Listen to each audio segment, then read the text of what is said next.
செயலை விதையுங்கள், பழக்கம் உருவாகும். குணத்தை விதையுங்கள், உங்கள் எதிர்காலம் உருவாகும். உங்க எல்லாருக்கும் ஸ்நேகிதி சுபா சேனல் சார்பாக ஆத்மார்த்த வணக்கங்கள். இது உங்கள் தோழி சுபலட்சுமி முத்துக்குமரன். இன்னைக்கு ஒரு அருள்நெறி கதையை பார்க்க போறோம். இந்த கதை பேராசையால் ஏற்பட்ட பெருங்கேடு அப்படின்ற ஒரு கதை. அதாவது ஒருத்தர் பேராசையா இருந்தா எவ்வளவெல்லாம் கேடு வரும் அப்படிங்கிறத சொல்ல போற கதை தான் இது. ரொம்ப நாளைக்கு முன்னாடி சிருஞ்சயன் அப்படிங்கிற ஒரு அரசன் இருந்தான். அவனுக்கு ஒரே ஒரு மகள் இருந்தாள். அந்த அரசருக்கு தமக்கு வாரிசாக ஒரு பிள்ளை இல்லையே என்ற மனக்குறை இருந்தது.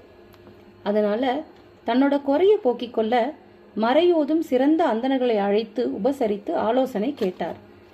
அந்தணர்கள் அரசரின் விருந்தோம்பலினால் மிகவும் மகிழ்ச்சி அடைந்தார்கள். அவங்க அரசரின் குறையை போக்கி விடும்படி தேவரிஷியான நாரதரிடம் பிரார்த்தனை செய்தாங்க. அந்த சமயத்துல நாரத முனிவரும் சிருஞ்சயனின் விருந்தினராகத்தான் தங்கியிருந்தார். மறை பொருளை உணர்ந்த அந்தணர்களின் வேண்டுகோள் நாரதரின் உள்ளத்தை நெகிழ வைத்தது. தேவரிஷியும் அரசரின் குறையை போக்க திருவுளம் கொண்டார். நாரதர் அரசரை அழைத்து அவரிடம், மன்னா, உனக்கு எப்படிப்பட்ட பிள்ளை பிறக்க வேண்டும்னு விரும்புற அப்படின்னு கேட்டாரு. மன்னர் சாதாரணமான வரத்தை கேட்டிருக்க கூடாதா? விதி யாரை விட்டது? மன்னரோட உள்ளத்துல ஒரு பேராசை வந்துருச்சு. பேராசை மிக்க உள்ளத்தோட மன்னர் நாரதரை வணங்கி, மகரிஷி, எனக்கு தாங்கள் பிள்ளை வரம் அளிக்க விரும்பினீங்கன்னா நான் கேட்கிறபடியான பிள்ளை பிறக்கும்படி அருள் செய்யுங்கள்னு சொன்னாரு. அதாவது எனக்கு பிறக்கும் பிள்ளை மிகவும் அழகானவனாகவும் உடல் ஆரோக்கியம் உள்ளவனாகவும் இருக்கணும். அதோடு கூட அவனோட மலம், மூத்திரம், எச்சில், சளி இதெல்லாமே பொன்மயமாகவே இருக்கணும் அப்படின்னு வேண்டிக்கிட்டாரு. சிறிது நேரம் யோசிச்ச நாரதரும் எல்லாத்தையும் எழுதுல கணக்கிட்டு போட்டுட்டு, அரசே, தங்கள் விருப்பப்படியே நடந்தேறும்னு சொல்லி வரத்தை கொடுத்துட்டு போயிட்டாரு. நாரத முனிவரின் வரத்தின்படி அரசருக்கு உரிய காலத்தில் ஒரு மகன் பிறந்தான். மன்னருக்கோ மட்டற்ற மகிழ்ச்சி. அரசர் தமது குழந்தைக்கு ஸ்வர்ணஷ்டிவி அப்படின்னு பேர் வச்சாரு.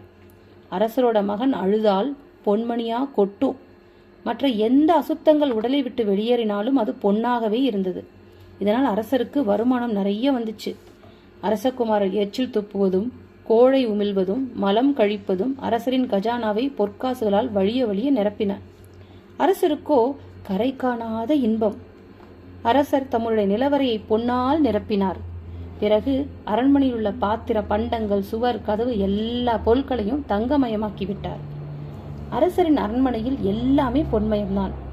தரை, தூண், சுவர், கூரை எங்கு பார்த்தாலும் தங்கம் ஜொலித்தது. பொன் அளிக்கும் அரசகுமாரனை பற்றிய செய்தி நாடு முழுதும் பரவுச்சு. நீண்ட தூரத்திலிருந்து கூட மக்கள் ஸ்வர்ணஷ்டிவியை பார்க்க ஆரம்பித்தனர். கொள்ளைக்காரர்கள் கூட அரசகுமாரனை பற்றிய செய்தியை தெரிஞ்சுக்கிட்டாங்க. உடனே அவங்க ஒரு கூட்டமா கூடினாங்க. அந்த கூட்டத்துல சிறந்த பல வீரர்களை கொண்டு ஒரு குழுவை அமைச்சு அதன் மூலம் அரசகுமாரனை கடத்தி கொண்டு வந்து விட வேண்டும்னு திட்டம் போட்டாங்க. அதன்படி ஒரு நாள் இரவு கொள்ளைக்காரர்கள் ரகசியமாக அரண்மனைக்குள் புகுந்தார்கள். திட்டமிட்டிருந்தபடி தந்திரமாக அரசகுமாரனை தங்கள் இருப்பிடத்திற்கு தூக்கி போயிட்டாங்க. அரசகுமாரனை தூக்கி வந்த பிறகு கொள்ளை கூட்ட தலைவருடைய பல வகையான பிரச்சனைகள் வந்துருச்சு. அவங்களுக்குள்ள கருத்து வேற்றுமை வந்துருச்சு. எந்த வகையில அரசகுமாரனின் கழிவுகளை பங்கு பிரிச்சுக்கிறது அப்படிங்கிறதுல அவங்களுக்குள்ள தலையாய பிரச்சனை. அதோட அரசர் வேறு மகனை காணாமல் 4 திசைக்கும் நிறைய சிறந்த வீரர்களை அனுப்பி அந்த செய்தி அவங்களுக்கு கேட்டுருச்சு. அரசகுமாரனை நீண்ட நாட்களுக்கு பிறகு மறைத்து வைத்திருப்பது ரொம்ப முடியாத காரியம். அதனால கொள்ளை கூட்ட தலைவர்கள் தங்களுக்குள் பேசி ஒரு முடிவுக்கு வந்தாங்க. அரசகுமாரனை கொல்ல வேண்டியது. அதனால் கிடைக்கும் தங்கத்தை தங்களுக்குள் ஒற்றுமையுடன் பங்கிட்டு கொண்டு சென்று விட வேண்டும்ன்றதான் அந்த முடிவு. உடனே அதை செயற்படுத்தவும் செஞ்சாங்க. ஈவு இரக்கமற்ற கொள்ளை கூட்டத்தினர் அரசகுமாரை கொன்னாங்க. அரசகுமாரின் உடல் தான் 2 துண்டுகளானதை தவிர அவன் உடல்ல இருந்து ஒரு குந்துமணி அளவு கூட தங்கம் கிடைக்கல.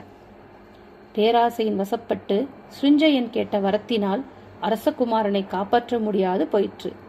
அரசருக்கோ பிள்ளையை இழந்து வருந்தும் நிலை ஏற்பட்டது. அதே பேராசை காரணமாகவே திருடர்களும் அரசகுமாரனை கொன்றார்கள். இது காரணமா அவங்களுக்கு பொருள் எதுவுமே கிடைக்கல. மாறாக ஒரு அறியா பிள்ளையை கொன்ற பாவம் தான் வந்துச்சு. அரசரோட கோபத்துக்கும் ஆளானாங்க. இதனால பேராசையினால சிருஞ்சயனே பிள்ளையை இழந்தான். கொள்ளை கூட்டத்தினர் உயிரை இழந்தனர். இந்த கதை மகாபாரதத்துல இடம்பெற்றுள்ளது. இந்த கதை ஒருவன் பொன்முட்டை இட்ட வாத்தை அறுத்தால் அதன் வயிற்றில் ஏராளமான பொன்முட்டைகள் இருக்கும், அவை எல்லாத்தையும் ஒரே சமயத்துல வித்தா மிகப்பெரிய செல்வ சீமானாக்கி விடலாம்னு நினைச்சு அந்த வாத்தை கொன்ற போது அதோட வயிற்றுல எதுவும் இல்லாதனால ஒவ்வொரு நாளும் தான் அடைந்து வந்த நிரந்தர வருவாயும் இழந்துட்டான் அப்படிங்கிற கதையை இது நினைவுபடுத்துது. இந்த கதை உங்களுக்கு பிடிச்சிருந்தா நீங்கள் லைக் பண்ணுங்கள், ஷேர் பண்ணுங்கள், மறக்காமல் ஸ்நேகிதி சுபா சேனலை சப்ஸ்கிரைப் பண்ணுங்கள். உங்கள் கமெண்ட்ஸ்களையும் பதிவு பண்ணுங்கள். உங்கள் கமெண்ட்ஸ் எங்களுக்கு ரொம்ப உபயோகமாக இருக்கும். இத்தோடு உங்கள்கிட்ட விடைபெறுறது உங்கள் தோழி சுபலட்சுமி முத்துக்குமரன்.